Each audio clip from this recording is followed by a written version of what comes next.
আসসালামু আলাইকুম।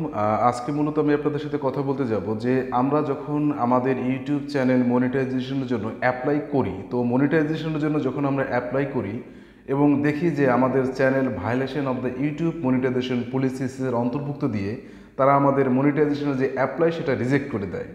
এবং আজকে আমি আপনাদেরকে হাতে কলমে দেখাবো যে যখন আমাদের কোনো চ্যানেলে যদি violation of the YouTube monetization পলিসিসটা আসে, তো সেই ক্ষেত্রে আপনি আপনার চ্যানেলের কি কাজ করে আপনি আপনার চ্যানেল থেকে violation of the YouTube monetization policy এবং সেটা দূর করবেন। এবং আমি আপনাদেরকে জ্ঞাতার্থে বলে রাখি, এই ক্ষেত্রে আপনারা একটা জিনিস খেয়াল করবেন যে আপনাদের যখন violation of the YouTube monetization পলিসিসের যখন একটা অন্তরায় আপনাদের সামনে প্রদর্শন করে, তো সেক্ষেত্রে কিন্তু তারা এখান থেকে বলে দেয় যে আপনি মূলত আপনার চ্যানেলে কী ধরনের সংশোধন, কী ধরনের পরিবর্তন, কী ধরনের পরিমার্জন আনবেন, সেটা কিন্তু আপনার ওদের যে নোটিফিকেশন, সেই নোটিফিকেশনে কিন্তু এটা শো করে। তো আমি কথা না পারি আপনাদেরকে স্ক্রিন থেকে নিয়ে যাচ্ছি যে কীভাবে আপনারা আপনাদের চ্যানেলের violation of the YouTube monetization policy দূর করবেন, সেটা আমি আপনাদেরকে স্ক্রিনে দেখিয়ে দিচ্ছি। তো এটা দেখানোর জন্য আমি আমার যে ইউটিউব চ্যানেল স্টুডিও, আমি তার উপর এখানে ক্লিক করে নিচ্ছি। দেখতে পাচ্ছেন আমি আমার যে ইউটিউব চ্যানেল তার উপর স্টুডিওতে চলে যাচ্ছি, দেখতে পাচ্ছেন। তো আমার চ্যানেলটা এখান থেকে মূলত প্রসেস হচ্ছে। তারপর দেখতে পাচ্ছেন এখন যদি আমি violation of the YouTube content monetization policies, এই দেখতে পাচ্ছেন এখানে আমি একটা চ্যানেল যেটা আসলে violation of the YouTube monetization policy অন্তর্ভুক্ত হয়েছে। তো এখানে এই চ্যানেলটাকে আমি মূলত কীভাবে কারেক্ট করব, তো আপনাদের দেখানোর জন্য আমি এখান থেকে চলে যাবো আমার কন্টেন্টেও।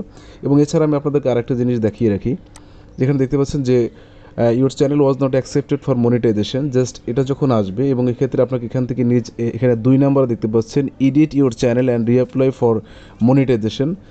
এখানে লেখা আছে যে make changes to your channel based on your feedback. Changes can include editing, deleting videos and updating video details. You can reapply starting April 26, 2023 as long as your channel meets the following requirement. তো এখানে কিন্তু বলেই দেওয়া হয়েছে যে আপনি আসলে এই ধরনের যখন violation of the YouTube monetization পলিসিসের অন্তর্ভুক্ত হবেন তখন কী করবেন।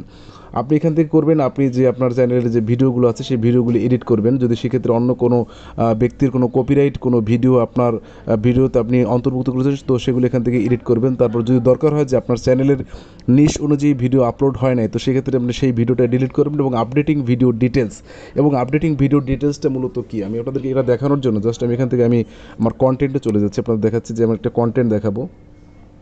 তো এখানে দেখাবো যে how to remove background noise from audio. তো এই ক্ষেত্রে আমি এখান থেকে আমি আমার ভিডিওটাকে এডিট করতে যাচ্ছি। তো এখানে দেখবেন যেখানে টাইটেল, যে আমি টাইটেলটা লিখেছি, এখানে টাইটেলটা কিন্তু ঠিক আছে কিনা, তার টাইটেলে কোনো সমস্যা নেই। এবার দেখতে পাচ্ছেন ডেসক্রিপশন, হ্যাঁ ডেসক্রিপশন তো অবশ্যই আমি আপনাদেরকে বলি, ডেসক্রিপশনে মূলত আপনারা যে রিলেটেড ভিডিও বানাবেন, তো সেই রিলেটেড যে বিষয়টা সেটা ছোটো করে অথবা মোটামুটি মিডিয়াম ভাবে আপনি লিখে দেবেন যে আপনি মূলত এই বিষয়ে আপনি ভিডিও তৈরি করেছেন। তো এক্ষেত্রে ভালো হয়। তো এক্ষেত্রে ডেসক্রিপশনে বক্সে আপনারা দেখবেন যে ডেসক্রিপশন বক্সে যে আমরা যে অধিকন্তর যে ট্যাক্স দিয়ে রাখি, এই ট্যাক্সগুলো কিন্তু অধিকন্তর ট্যাক্স আপনি বড় বড় ইউটিউবারদের ক্ষেত্রে কিন্তু আপনারা এই ধরনের কোনো ট্যাক্স দেখবেন না। তারা হয়তো দেখবে যে তাদের ডেসক্রিপশন বক্সে 2 থেকে 3টা ট্যাক্স ব্যবহার করেছে, অবশ্যই সেটা রিলিভেন্ট ট্যাক্স। তো এই বিষয়ে আপনারা খেয়াল করবেন। তো এখানে যদি আপনার একাধিক কোনো অপ্রাসঙ্গিক ট্যাক্স দেওয়া থাকে, তো সেক্ষেত্রে সেই ট্যাক্সগুলো কিন্তু আপনারা এখান থেকে ডিলিট করে দেবেন। এরপরে চলে যাবেন আপনার ক্রিয়েট থাম্বনেল। তো এই ক্রিয়েট থাম্বনেল থেকে আপনারা দেখবেন যে আপনি যে থাম্বনেলটা দিয়েছেন সেটা কিন্তু ইউটিউবের যে মাপ বা ইউটিউবের যে মেজারমেন্ট সেই অনুযায়ী দেওয়া হয়েছে কিনা, তো সেটা কিন্তু আপনার এখান থেকে নির্ণয় করে দেখবেন যে আপনি ইউটিউবের থাম্বনেলটা ইউটিউবের সাইজ অনুযায়ী দিয়েছেন কিনা। তো আমি আগে থেকেই আসলে সাইজ অনুযায়ী দিয়ে রেখেছি। তারপর থেকে আপনি যে ভিডিওটা বানাবেন সেই ভিডিওটা কোন প্লে লিস্টের অন্তর্ভুক্ত করবেন, সেখান থেকে আপনি প্লে লিস্টকে এখান থেকে সিলেক্ট করে রাখবেন। তো সিলেক্ট করার পর এখান থেকে আপনি দেখবেন যে এই ভিডিওটা আপনি কাদের জন্য বানিয়েছেন, শিশুদের জন্য না, শিশুদের জন্য না, এক্ষেত্রে বয়সের রেস্ট্রিকশন দিয়েছেন, তো এরকম জিনিসটা এখান থেকে দেখে রাখবেন।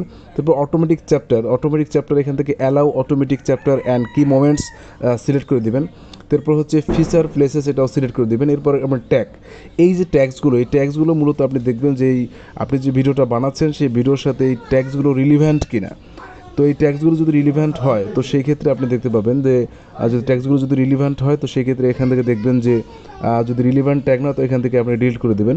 তো এভাবে আপনি এইভাবে কাজটা করবেন এবং এরপরে আপনি দেখতে পাবেন যে এখানে আপনার ভিডিও ল্যাঙ্গুয়েজ মানে আপনি কোন ভাষায় ভিডিও বানিয়েছেন সেটা ঠিক সিলেক্ট করা আছে কিনা, তারপর টাইটেল অ্যান্ড ডেসক্রিপশন মানে আপনি টাইটেল এবং ডেসক্রিপশন কোন ভাষায় দিয়েছেন সেটা এখান থেকে সিলেক্ট করে দেবেন। মূলত এগুলো কিন্তু আপনার ইংলিশ থাকে, তো এক্ষেত্রে আপনারা সিলেক্ট করে দিয়ে যদি আপনারা আপনাদের প্রত্যেকটা ভিডিওর অথবা আপনার ভিডিওর যে ক্যাটেগরি আপনি মূলত কোন ক্যাটেগরির ভিডিও বানান, তো সেই ক্ষেত্রে আপনার ক্যাটেগরি এখান থেকে সিলেক্ট করে দেবেন। তো এইভাবেই আপনি আপনার প্রত্যেকটা ভিডিওকে চেক করবেন। তো ভিডিও চেক করলে আসলে ভিডিওতে যদি কোনো সমস্যা থাকে সেই ক্ষেত্রে কিন্তু আপনি আপনার যে ইউটিউব মনিটাইজেশন ভায়োলেশন সেই ভায়োলেশনটা কিন্তু দূর হয়ে যাবে। তো সবাই ভালো থাকবেন, আসসালামু আলাইকুম।